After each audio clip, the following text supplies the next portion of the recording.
Hi, I'm Mike Shackelford with the wizardofodds.com website, and I'm here with Angela Wyman. And Angela, I believe you have some questions about slot machines for me. I do. I have several questions about slot machines for you. I'm all ears. All right.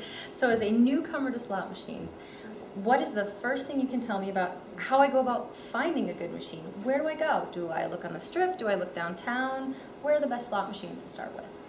As a rule of thumb, the nicer the casino, the stingier the slots. So I'm sure you want to play in a nice casino, but you have to recognize that there's a price for that, and generally they set their slot machines tighter. If you want the better odds, as a rule of thumb, the further away you get from the strip, the better your chances get.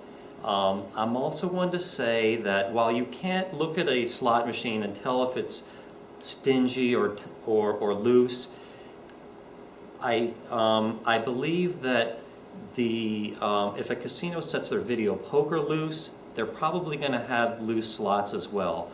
And video poker is quantifiable. You can look at the pay tables and see if what the expected return is. If you use a website like mine, for example, 9-6 jacks or better is 99.54%. Show me a casino that has lots of 9-6 jacks, and I'll show you a casino that has lots of loose slots as well. Well, are you allowed to name names and give me any suggestions of what casinos are generally doing that have the looser slots? Well, in 2001, I surveyed the whole city of Las Vegas for who had the loosest slots, and I used par sheets to do this, and by looking for certain patterns in the machine, I was able to identify what return the machines were set to. And the loosest casino in Las Vegas at the time was the Palms. And there we have a casino that's off the strip. And they had great video poker as well. Now this was 10 years old. I've never repeated the survey. The casino's under new management, so I make no promises about what they're doing now. You know, now you asked about downtown earlier. You know, downtown, it used to be a great place for odds, not so much anymore. You know, I think that if you go to any casino off of the strip and off of downtown, you're probably going to get pretty loose slots, namely all the coast casinos, station casinos, fiesta casinos, the South Point, the M. These casinos are all very competitive for the locals market, and they know the locals are picky about the odds and returns. So, so they tend to set their machines looser than the strip, where they don't get such loyal clientele. Okay, well, once I've identified the casino I want to play in, definitely off strip and catering to a local clientele, how do I go about picking a machine? That's a good question. I would say you should stay away from a machine that has big fancy signage and, you know, like enormous screens, you know, a lot of fancy sounds and chairs that move. You know, all that stuff ultimately costs money, and it ultimately, they get it by tightening the odds. Now, you know, sometimes when I say that, people say, but Mike, those games are so much more fun. That's a good point. You know, if you're willing to pay more for the additional experience, go ahead. It's supposed to be for entertainment anyway. But if you don't really care what particular machine you're playing, you just want the best odds, play just a simple machine with no fancy sign or graphics. Just keep it simple. So if I've picked a nice simple machine to go play, no bells and whistles, at a casino that's friendly to me, should I sign up for that casino's Players Rewards card? Does that help me or hurt me? Absolutely, it helps you. No ifs, ands, or buts. You should, if you're going to play anything in the casino, including the table games, definitely go to the player club, sign up for a card, and use it. When you put it into that machine, it's going to track all your play, it's going to give you points, and every casino in town, as far as I know, you can use those points for free play, for casino purchases. Some places will give you cash directly. And not only that, they will send you offers. And casinos love slot players the best. They are treated like royalty compared to all other players. A $1 slot player will get treated better than a $100 blackjack player. So, if the more money you run through it, the better your offers will be. And I'm not saying to play the machines hard for that reason. I'm just saying that if you're going to play anyway, you may as well get rewarded for it. So always use your player card. And always when you sit down, it should be a habit. Make sure you put it in. There have been times where I forgot to put my card in and played for 5 minutes without being tracked. I just wanted to kick myself because it was just like wasted play, because the casinos reward you so well for slot machine play. Wow, and getting those Vegas rewards is a huge part of the Vegas experience. People want the free buffets and the free show tickets and the comps that come with it. Absolutely. So now, you're saying the money you run through with it is directly tied to that. How does that comping work? How do you know what to expect, and where do you go to find out what what the casino's going to give you? Is there someone you ask? Is there a desk? Absolutely. You can ask any question you want at the player club desk, and every casino has one. And it doesn't mean that they're going to answer your question correctly or at all. If you ask them a tough question like, how do you earn points playing bingo? Maybe they're not going to know. And some casinos have very complicated programs. Like Harrah's Total Reward program is extremely complicated. But it never hurts to ask whatever question you may have. All right. Well, I want to go back more specifically to the slot machines and a few more things that I've heard about them that maybe you can clarify for me. So while I'm trying to earn all these points and get my comps, I've heard, and tell me if this is urban myth or not, but that the casinos can actually tighten or loosen slot machines remotely. One, is that true? And if so, can they do it while I'm actually playing? That's a good question. What you're referring to is a technology called server-side gaming.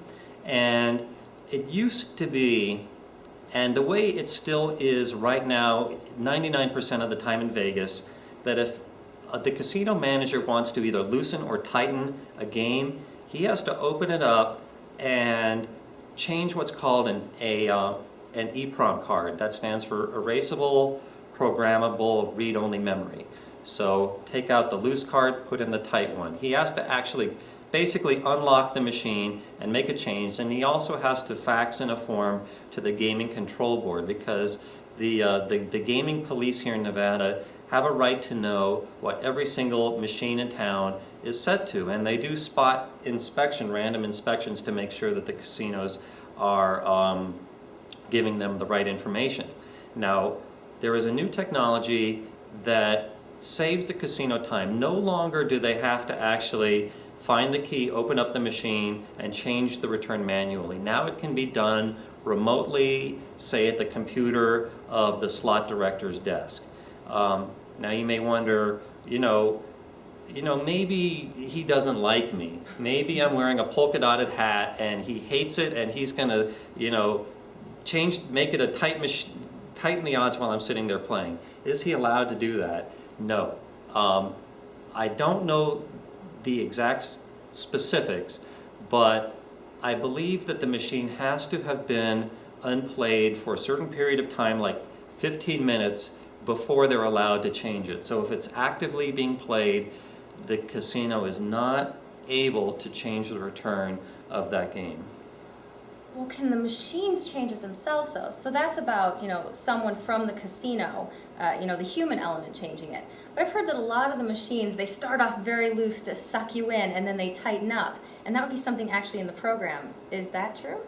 That is basically an urban myth. The way it usually goes is that the machine goes through loose and tight modes to play on your psychology. Usually people believe that when you first sit down, the machine is going to be loose for a few minutes to give you a good experience, and then tighten up once you're already comfortable and like the game. It's not true. If a slot machine is set to, say, pay 94%, that's what it's going to theoretically pay all the time. Now, of course, that doesn't mean that every single hour or day it pays back 94% of all money bet. It's just a theoretical long-term average. There's no loose and tight modes to a game to it. The odds are always the same unless they physically change, or not physically, but they either change the EEPROM card or change the return from a computer. It's not pre-programmed to go through these cycles.